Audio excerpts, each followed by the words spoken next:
మన ప్రాబ్లం ఏంటో మనకే తెలియదు. అయితే మన దేవుడు మన సమస్త విధములైనటువంటి సమస్యలను ఎరిగినటువంటి వాడు. నీవు ఆయనకు చెప్పకపోయినా, నీవు ఆయనకు మొరపెట్టకపోయినా, ఆయన మన సమస్త విధములైనటువంటి పరిస్థితులను ఎరిగిన దేవుడు.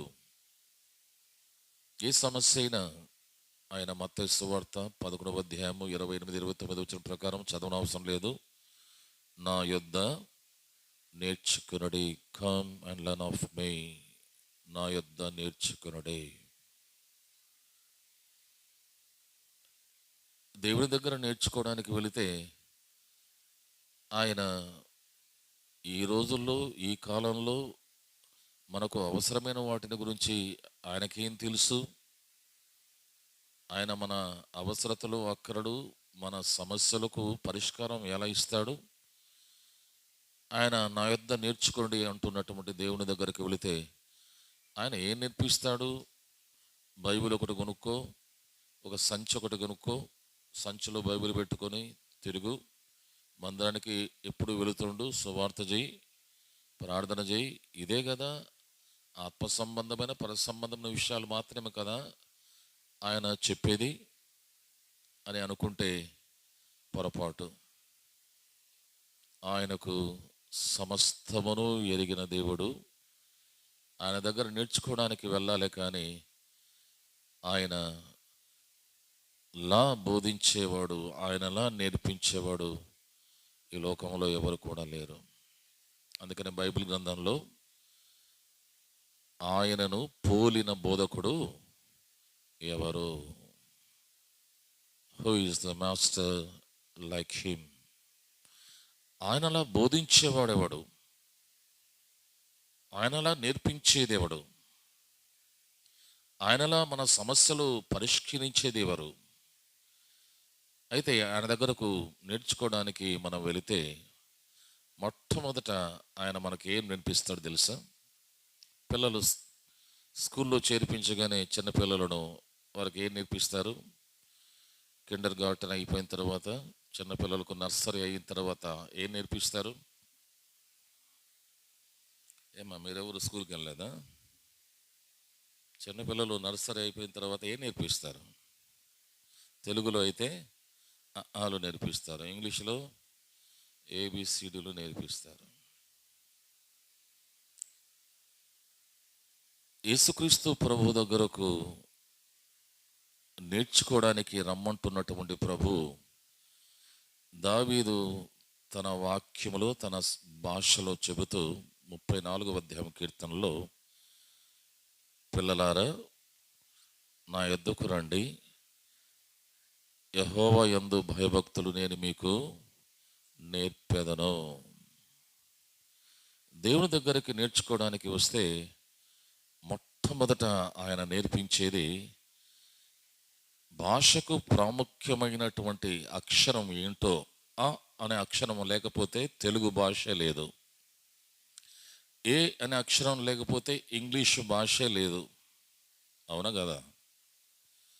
కాదన్నట్లుంది మీరు చూస్తుంటే. ఆ అక్షరం లేకపోతే ఏ భాష లేదు? తెలుగు భాష లేదు. గనక భాషకు ఏదైతే ప్రారంభం అవసరమో, భాషకు ఏదైతే ఆయు పట్టు లాంటిది ప్రాముఖ్యమైనటువంటిది, ద బిగినింగ్, మొట్టమొదటి అక్షరం ఆ అనే అక్షరం ఎలా క్లాస్లో, స్కూల్లో పిల్లలకు నేర్పిస్తారో, యేసయ్య దగ్గరికి వెళితే ఆయన మొట్టమొదట నేర్పించేటువంటి అక్షరం ఏంటి అంటే, దేవుని యందు భయభక్తులు నేను నీకు నేర్పించేదను. I will teach you how to fear the Lord. నేను దేవుని యందు భయభక్తులు అంటే, ఒక వ్యక్తి దేవుని ఆశీర్వాదాలు పొందాలన్నా, భౌతిక సంబంధమైనటువంటి ప్రతి దానిలో ముందుకు సాగాలన్నా, సమస్యలు పరిష్కారం కావాలన్నా, ఏదైనా దేవుడు నీకు సహాయపడాలని, నిన్ను దీవించాలని, నిన్ను ఆశీర్వదించాలని నీవు కోరితే అది ఎలా సంపాదించుకోవాలో ప్రభు దగ్గర నేర్చుకోవాలి. ప్రభా, నీ ఆశీర్వాదాలు నాకు కావాలి ప్రభా. నాకు ఒక ఉద్యోగం కావాలి ప్రభా. నా శరీరంలో ఉండబడిన ఈ జటిలమైనటువంటి అనారోగ్యం బాగు కావాలి, వివాహం కావాలి, సంతానం కావాలి. ఇలాంటి ప్రతి అక్కర అవసరత, అది ఆత్మ సంబంధమైన మరియు లేక భౌతిక సంబంధమైన ఏదైనా ప్రభా నీవే కదా మాకు ఇచ్చేవాడవు అని అంటే, అది ఎలా పొందాలని నా దగ్గర నేర్చుకోవడానికి ఆయన దగ్గరికి వెళ్ళినప్పుడు మొట్టమొదట నీవు నా నుండి పొందగోరినటువంటి ప్రతిదీ పొందుటకు గాను నేను నీకు నేర్పించాలి దేవుని యందలి భయభక్తులు. ఆనాడు ఆదిమ సంఘములో ఉన్నది ఈనాడు మన సంఘములో లేనిది ఏదైనా ఉంది అంటే చెప్పరే, దేవుని భయం. ఇప్పుడు కొంత మేరకు అవగాహన చూస్తూ ఉంటే 20 సంవత్సరాలు 30 సంవత్సరాల క్రితం మన సహవాసములు, మన సంఘంలో దేవుని యందలి భయభక్తులకు ప్రాముఖ్యత ఇచ్చేవాళ్ళం. క్రమశిక్షణకు మన సహవాసం పెట్టింది పేరు. ఎన్నో సంఘాలు ఉన్నటువంటి ఈ భారతదేశంలో క్రమశిక్షణలో మొట్టమొదటిది, క్రమశిక్షణే కాదు, దేవుని వాక్యంలో క్రమశిక్షణలో సహవాసము ఎవరిది అంటే మన సహవాసం. గర్వంగా చెప్పుకోవచ్చు. ఆ రోజుల్లో ఎప్పుడు వస్తున్నారో, ఎక్కడ కూర్చుంటున్నారో, ఎలా కూర్చున్నారో ఏమీ అర్థమయ్యేది కాదు. పిల్లలు వస్తే చక్కగా లైన్లో కూర్చునేవాళ్ళు. యవన పిల్లలు ఈ ప్రక్క, మగ పిల్లలు ఈ ప్రక్క, ఆడపిల్లలు లైన్లో. ఇక్కడ 10 మంది కూర్చుని, ఈ పిల్లలు బాగానే కూర్చున్నారు, లైన్లో కూర్చునేవారు. ఎవరు ముందుకు రండి, జరగండి అని చెప్పేది అప్పుడు లేదు.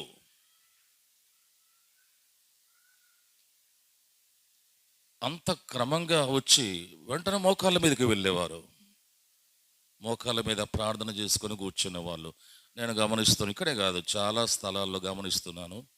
ఆ దినాలకు ఈ దినాలకు ఎంత మార్పు, ఎంత తారతమ్యం. ప్రభా ఎటుపోతున్నాయి మా సంఘాలు అని ఎక్కడో కలుక్కుమంటూ తగులుతోంది గుండెల్లో.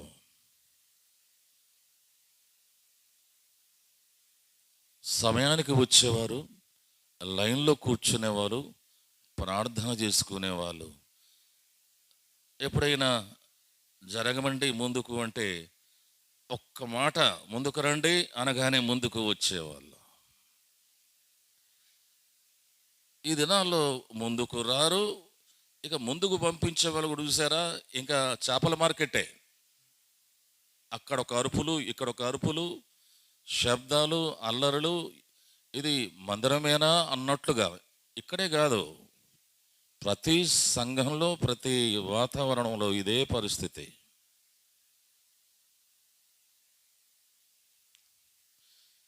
పిల్లలను అలా తిరగనిచ్చేవారు గారు.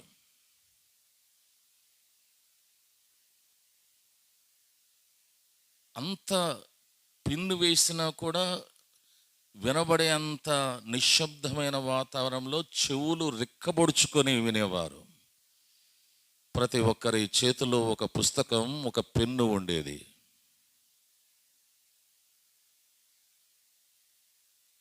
ఇలా నేను చెప్పుకుంటూ వెళితే ఎన్నెన్నో విషయాలు మనం నేర్చుకోవచ్చు. ఈరోజు మనకు దేవుడు తిరిగి ఆ అనే అక్షరము నేర్పించాల్సిన అవసరం ఉంది. ఏ అనే అక్షరం, ఆ అనే అక్షరం ఎలా తెలుగు భాషకు అంతటికీ అది ప్రాముఖ్యమైనటువంటిదో, దేవుని యందలి భయం దేవుని బిడ్డల జీవితములో దేవుని నుండి మనము పొందగలిగినంత పొందడానికి ప్రథమమైనటువంటి బేసిక్ ప్రారంభపు మాట, అక్షరం దేవుని యందలి భయభక్తులు. ఈ దినాల్లో చూస్తూ ఉంటే లవోదిక సంఘం పరిస్థితులు జ్ఞాపకానికి వస్తున్నాయి. లవోదిక సంఘంలో యాక్టివిటీస్ ఎక్కువ, రియాలిటీస్ తక్కువ. చెప్పండి, ఏమెక్కువ? ఏమెక్కువమ్మా? యాక్టివిటీస్ ఎక్కువ, ఏం తక్కువ? రియాలిటీస్ తక్కువ. యాక్టివిటీస్ అంటే ఆడంబరాలు, అవి ఇవి, లవ్ ఫీస్ట్లు, సువార్తలు, భోజనాలు, కూడికలు, ప్రత్యేకమైనటువంటి రకరకములు, అవన్నీ ఎక్కువ. యాక్టివిటీస్ ఎక్కువ, రియాలిటీస్, వాస్తవికతలు తక్కువ. అది శత్రువు చేసేటువంటి పని. శత్రువు మనకు నేర్పించేది ఏమిటి అంటే, శత్రువుని గురించి, అపవాదిని గురించి ఒక